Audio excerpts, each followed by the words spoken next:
यह है लाडलापुर, एक ऐसा गांव जहां सोने के बेशुमार झखैर मौजूद थे, लेकिन कभी किसी गैंग की हिम्मत नहीं हुई कि इस गांव पर हमला करे, क्योंकि लाडलापुर पर सिर्फ शाका का राज चलता था।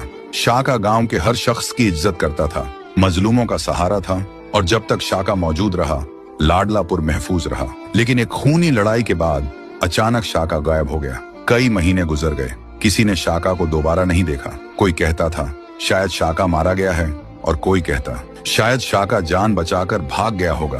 हकीकत किसी को नहीं पता थी।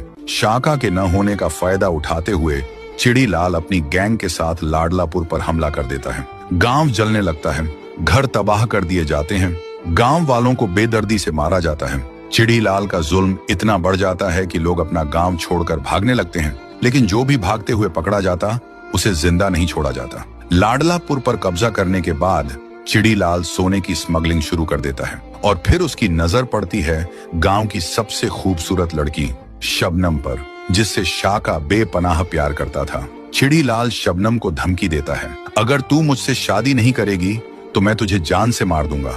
जब यह बात शबनम के भाई चंदू को पता चलती है तो वह किसी तरह अपनी जान बचाकर गांव से भाग जाता है। चंदू का सिर्फ एक मकसद होता है, शाका को ढूंढना और वापस लाडलापुर लाना। वह गांव गांव शहर शहर भटकता है, लेकिन शाका का कोई निशान नहीं मिलता। कई दिन भूखा प्यासा रहने के बाद चंदू जंगल में बेहोश होकर गिर जाता है, और दूसरी तरफ चिड़ीलाल शबनम से जबरदस्ती शादी की तैयारी कर रहा होता है। तो दोस्तों, अब सवाल यह है, क्या शाका वापस आएगा या फिर लाडलापुर चिड़ीलाल के जुल्म में हमेशा के लिए खत्म हो जाएगा?